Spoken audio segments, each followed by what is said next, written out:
Hello, hi, നമസ്കാരം. 5 seconds വ്യൂയിലേക്ക് സ്വാഗതം. ഇന്ന് നമ്മൾ നോക്കുന്നത് ട്വിറ്ററിൽ ഇപ്പോൾ വളരെയധികം പ്രസിദ്ധമായിക്കൊണ്ടിരിക്കുന്ന, വളരെ ചർച്ച ചെയ്തുകൊണ്ടിരിക്കുന്ന ഒരു വലിയ ടോപ്പിക്കാണ്. ഇലോൺ മസ്ക് പ്രധാനമന്ത്രി മോദിയുമായി നടത്താനിരുന്ന കൂടിക്കാഴ്ച റദ്ദാക്കി. അത് വരുന്ന ഇന്ത്യൻ ഇലക്ഷനിൽ വരുന്ന എഫക്റ്റുകളെ കുറിച്ചും ഇതിന്റെ പുറകിലുള്ള ഗൂഢാമാലകളെ കുറിച്ചുമാണ് ഇന്നിപ്പോൾ ട്വിറ്ററിൽ വലിയൊരു ചർച്ച നടക്കുന്നത്. മോഡി ഇലക്ഷൻ തോൽക്കാൻ പോവുകയാണ്, ഇനി വരുന്നൊരു പ്രധാനമന്ത്രിയായിട്ട് കൂടിക്കാഴ്ച നടത്തിയാൽ മതി, അല്ലെങ്കിൽ ഇന്ത്യയിൽ മോഡി മുന്നോട്ട് വച്ചിരിക്കുന്ന ചില പോളിസികൾ ഇലോൺ മസ്കിന് അത്രയ്ക്ക് സംതൃപ്തിയില്ല, അതുകൊണ്ടിട്ടാണ് അധികം പെട്ടെന്ന് ഈ മീറ്റിംഗ് റദ്ദാക്കിയത് എന്ന തരത്തിലൊക്കെയാണ് ട്വിറ്ററിൽ ഭയങ്കരമായിട്ടുള്ള മാസീവ് പ്രൊപ്പഗണ്ട നടക്കുന്നത്. എന്താണ് സത്യാവസ്ഥ? ഇന്ന് രാവിലെ ഇലോൺ മസ്ക് കാഴ്ചവെച്ചിരുന്നു. അദ്ദേഹം പറഞ്ഞിരുന്ന കാര്യം എന്താണെന്ന് വെച്ചിരുന്നുണ്ടെങ്കിൽ, 21, 22 തീയതികളിൽ നടക്കാനിരുന്ന എൻ്റെ മീറ്റിംഗ്, ഇന്ത്യയിൽ വരാനുള്ളതും പ്രൈം മിനിസ്റ്റർ മോഡിയായിട്ടുള്ള എൻ്റെ മീറ്റിങ്ങുകൾ എനിക്ക് വളരെ ബുദ്ധിമുട്ടുകൾ കാരണം എനിക്ക് മാറ്റിവെക്കേണ്ടി വന്നു. കാരണം ടെസ്ലയുടെ ഒരു ഏർണിങ്സ് കോള് ഏപ്രിൽ 23 തീയതി ഫിക്സ് ചെയ്തിരിക്കുന്നതാണ്. എനിക്ക് അതുകൊണ്ടിട്ട് ഞാൻ ഈ മീറ്റിംഗ് എനിക്ക് ഡിലേ ചെയ്തേ പറ്റുള്ളൂ. ഞാൻ ലേറ്റർ ഓഫ് ദിസ് ഇയർ, ഈ ഇയർ എൻഡോട് കൂടി ഞാൻ ഇന്ത്യയിൽ വരികയും മോഡിജിയുടെ ഒരു സമയമെടുക്കുകയും മീറ്റിംഗ് വെക്കുകയും ചെയ്യും എന്നുള്ള രീതിയിലാണ് അദ്ദേഹം ട്വിറ്ററിൽ ഒരു പോസ്റ്റ് വെച്ചിരിക്കുന്നത്. ഇനി ഇതിന് മുമ്പ് എന്തൊക്കെയാണ് ഇന്ത്യ ഗവൺമെന്റ് അദ്ദേഹത്തെ വെൽക്കം ചെയ്യാനായിട്ട് ചെയ്തിരുന്നത്? മോഡിജി പേഴ്സണലി എന്തൊക്കെയാണ് ചെയ്തിരുന്നത്? ലേറ്റസ്റ്റ് ആയിട്ടുള്ള ANI പോഡ്കാസ്റ്റിൽ വേണ്ടിയിട്ട് സ്മിത പ്രകാശുമായിട്ടുള്ള ഡിസ്കഷനിൽ he was very vocal about ടെസ്ലയിൽ ഇവിടെ വന്നു കഴിഞ്ഞാൽ ഒരുപാട് ഇൻവെസ്റ്റ്മെന്റ് വരുമെന്നും, പക്ഷെ ഒരു കാര്യത്തിൽ മാത്രമേ നമ്മൾക്ക് ബുദ്ധിമുട്ടുള്ളൂ, പുറത്തു നിന്ന് ഒരു പ്രോഡക്റ്റ് മാനുഫാക്ചർ ചെയ്ത് ഇവിടെ വിൽക്കുന്ന രീതിയല്ല, ഇവിടെ തന്നെ എൻ്റെ ഇന്ത്യൻസിന്റെ വേർപ്പ് കൊണ്ടുണ്ടാക്കുന്ന പ്രോഡക്ട്സ് ഇന്ത്യയിൽ തന്നെ വിറ്റഴിക്കണം, ഇന്ത്യക്ക് പുറത്തേക്കും അത് എക്സ്പോർട്ട് ചെയ്യണം എന്ന രീതിയിൽ വളരെ വികാരഭരിതനായിട്ടാണ് മോഡി എന്ന് സംസാരിച്ചത്. രണ്ട്, അതിനനുസരിച്ചുള്ള ടെസ്ലയ്ക്ക് 3 കമ്പനികളാണ് ഉള്ളത്. ഇലോൺ മസ്കിന് 3 കമ്പനികളാണ് പ്രധാനമായിട്ടുള്ളത്. ടെസ്ല EV മാനുഫാക്ചറിംഗിൽ, സ്പേസ് എക്സ് സ്പേസിലേക്ക് റോക്കറ്റുകളും മാർസിൽ സെറ്റിൽമെന്റും ചെയ്യാനൊക്കെ ഉദ്ദേശിക്കുന്ന ഒരു വലിയ കമ്പനിയാണ് സ്പേസ് എക്സ്. അതുപോലെ തന്നെ Starlink, satellite based internet services നടത്തുന്ന ഒരു കമ്പനിയാണ് സ്റ്റാർലിങ്ക് എന്ന് പറഞ്ഞിരിക്കുന്നത്. ഇതിൽ സ്പേസ് എക്സിന് വേണ്ടിയിട്ട് just yesterday ministry of finance FEMA റെഗുലേഷൻസിൽ ചേഞ്ചസ് കൊണ്ടുവന്ന് satellite manufacturing, launch vehicles, satellite components മാനുഫാക്ചറിങ്ങിന് വേണ്ടിയിട്ടുള്ള FDA ഓട്ടോമാറ്റിക് റൂട്ടിന്റെ ലിമിറ്റ് വർദ്ധിപ്പിച്ചു. 74%, 49% അടുത്ത് വരെ അത് വർദ്ധിപ്പിച്ചിരിക്കുന്നു. So it's a welcome move. Possible ആയിട്ടുള്ള സ്പേസ് എക്സിന്റെ ഇൻവെസ്റ്റ്മെന്റ് ഇന്ത്യയിൽ വരികയാണെങ്കിൽ വരട്ടെ എന്ന രീതിയിലാണ് ഈ ഒരു മൂവ്മെന്റ് മിനിസ്ട്രി ഓഫ് ഫിനാൻസിന്റെ ഭാഗത്തുനിന്ന് ഉണ്ടായിരിക്കുന്നത്. That's A very welcome move. അതുപോലെ തന്നെ ടെസ്ല ഇവിടെ, ആപ്പിൾ എങ്ങനെയാണോ ഇവിടെ ഒരു പ്രൊഡക്ഷൻ ലൈൻ ഓപ്പൺ ചെയ്ത് മാസീവ് ആയിട്ടുള്ള പ്രൊഡക്ഷൻ ഇവിടെ സ്റ്റാർട്ട് ചെയ്തിരിക്കുന്നത്, ഇന്ത്യക്കുള്ളിലും ഇന്ത്യക്ക് പുറത്തേക്കും ഈ സാധനങ്ങൾ എക്സ്പോർട്ട് ചെയ്യുന്നത്, അതുപോലെ തന്നെ ടെസ്ല ഇവിടെ ഒരു അസംബ്ലി ലൈൻ ഓപ്പൺ ചെയ്യുമെന്നും മാനുഫാക്ചറിങ് സ്റ്റാർട്ട് ചെയ്യുമെന്നുമാണ് പ്രതീക്ഷിച്ചിരുന്നത്.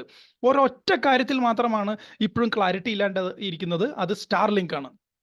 സ്റ്റാർലിങ്ക് നേരത്തെ സൂചിപ്പിച്ച പോലെ സാറ്റലൈറ്റ് ബേസ്ഡ് ആയിട്ടുള്ള ഒരു ഇന്റർനെറ്റ് സർവീസ് പ്രൊവൈഡിംഗ് പ്ലാറ്റ്ഫോം ആണ്. അതിന്റെ ക്ലിയറൻസ് ഹോം അഫയേഴ്സിൽ നിന്നും ministry of department of telecommunications എന്ന ടെക്നോളജി ക്ലിയറൻസും, ഹോം അഫയേഴ്സിൽ നിന്ന് നമുക്ക് സെക്യൂരിറ്റി ക്ലിയറൻസുമാണ് വരേണ്ടത്. അത് അത്ര ഈസി ആയിട്ട് കിട്ടുന്ന ഒരു കാര്യമല്ല.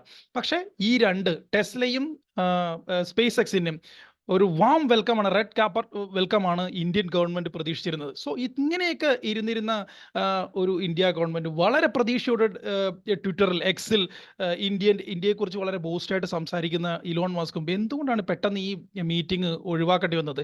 ഈ ട്വിറ്ററിൽ യുദ്ധം ചെയ്യുന്ന ആളുകൾ പറയുന്ന പോലത്തെ ലോജിക്കാണോ? ഇന്ത്യൻ മോഡി തോൽക്കുവാൻ പോവുകയാണ്, അതുകൊണ്ട് പുതിയൊരു പ്രധാനമന്ത്രി വരട്ടെ, അദ്ദേഹത്തെ പോയി ഷെയ്ക്ക് ഹാൻഡ് കൊടുക്കാം, അപ്പോൾ ഇനി കുറച്ചുകൂടി നല്ല ടേംസ് കിട്ടുമല്ലോ എന്ന രീതിയിലുള്ള ചിന്താഗതിയാണോ? അതോ ഇനി മോഡിജി ഒരു ഫോട്ടോ എടുത്ത് എവിടെയെങ്കിലും പോസ്റ്റ് ചെയ്ത് കഴിഞ്ഞിട്ടുണ്ടെങ്കിൽ 1 കോടി വോട്ടേഴ്സ് അങ്ങോട്ട് മറിഞ്ഞ് അങ്ങനെ ഒരു അഡ്വാൻറ്റേജ് കൊടുക്കണ്ട എന്ന് കരുതിയിട്ടാണോ?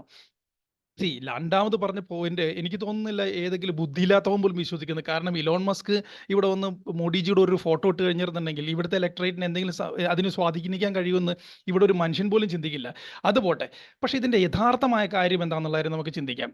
കഴിഞ്ഞ ഏപ്രിൽ 12 തുടങ്ങി ടെസ്ലയുടെ ഷെയർ നേരെ താഴത്തേക്ക് വന്നുകൊണ്ടിരിക്കുകയാണ്. അത് ഒരു ക്രിട്ടിക്കൽ ബാരിയറായ $150 പെർ ഷെയർ എന്ന് പറഞ്ഞിരിക്കുന്ന മാർക്ക് ബ്രീച്ച് ചെയ്തിരിക്കുന്നു. 39 തുടങ്ങി 40% ഒരു 8 ദിവസം കൊണ്ട് താഴത്തേക്ക് വന്നത്. ഇത് കുറച്ച് കഴിഞ്ഞ ഫിനാൻഷ്യൽ ഇയർ തുടങ്ങി ഇവർ ഫീൽ ചെയ്യുന്ന ഒരു കാര്യം എന്താണെന്ന് വെച്ചാൽ, ഇലക്ട്രോണിക് വെഹിക്കിൾ മാർക്കറ്റിൽ സെയിൽസ് വളരെയധികം പ്ലഞ്ച് ചെയ്യുന്നു, കൂഴ്പൂത്തി താഴത്തേക്ക് വന്നുകൊണ്ടിരിക്കുകയാണ്. പുതിയ കസ്റ്റമേഴ്സിനെ കണ്ടുപിടിക്കാനായിട്ട് സ്റ്റീപ്പ് ഡിസ്കൗണ്ടുകൾ, വലിയ ഹെഫ്റ്റി ഡിസ്കൗണ്ടുകൾ കൊടുക്കേണ്ട അവസ്ഥ വരുന്നു. അതുപോലെ തന്നെ ടെസ്ല ഓൾറെഡി ഇപ്പോൾ ഒരു തീരുമാനം എടുത്തിരിക്കുന്നത് മാസീവായിട്ട് ഗ്ലോബൽ ലെവലിൽ 14,000 ജോബ് കട്ട് ആളുകളെ ലേ ഓഫ് ചെയ്യാനായിട്ട് പറഞ്ഞിരിക്കുന്നത്. ഇതിനെല്ലാത്തിനും ഉപരിയായിട്ട് $80 ബില്യൺ, $80 ബില്യൺ ഒരു പേ പാക്കേജാണ് ടെസ്ല ഇലോൺ മസ്കുമായിട്ട് എഗ്രി ചെയ്തിരിക്കുന്നത്. കോർട്ടിലാണ് ഇപ്പോഴും. ഇത്രയും ഒരു പ്രശ്നങ്ങൾ ഫേസ് ചെയ്യുന്ന നിമിഷം തന്നെ ഈ വന്നിരിക്കുന്നത്, ഈ ഫ്ലൂയിഡ് സിറ്റുവേഷൻ ഉണ്ടായത് ലാസ്റ്റ് 8 ഡേയ്സ് 10 ഡേയ്സിനിടയിലാണ്. അപ്പോൾ ഒരു ഏർണിങ്സ് കോൾ വെച്ച് കഴിഞ്ഞിരുന്നുണ്ടെങ്കിൽ ഒരു മൾട്ടിനാഷണൽ കമ്പനിയിൽ വർക്ക് ചെയ്തിരിക്കുന്ന, വളരെ സീനിയർ പൊസിഷനിൽ വർക്ക് ചെയ്തിരുന്ന ആളുകൾക്ക് ശരിക്കും അറിയാം ഒരു ഏർണിങ്സ് കോൾ, ഒരു ഇൻവെസ്റ്റർ കോൾ എന്ന് പറഞ്ഞിട്ടുണ്ടെങ്കിൽ എത്ര ഇമ്പോർട്ടൻ്റ് ആണ്. ഒരു സ്ട്രാറ്റജി, കമ്പനിയുടെ സ്ട്രാറ്റജി പറയേണ്ടത് സിഇഒ ആണ്.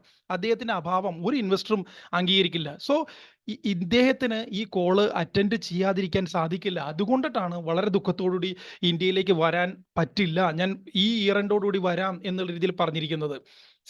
ഇത് ഇനി ട്വിറ്ററിൽ യുദ്ധം ചെയ്യുന്ന ആളുകളോട് പറയാനുള്ളത്, ആലിപ്പഴവും ആട്ടുംകാട്ടവും തമ്മിലുള്ള വ്യത്യാസം മനസ്സിലാവാത്ത ആളുകളോട് നാഷണലിസ്റ്റുകൾക്കൊന്നും പറയാനില്ല. കാരണം എന്ന് വെച്ചിട്ടുണ്ടെങ്കിൽ അറിവില്ലായ്മ, വിവരമില്ലായ്മ, ബുദ്ധിശൂന്യത എന്ന് പറഞ്ഞിരിക്കുന്നതൊന്നും ഒരു തെറ്റല്ല.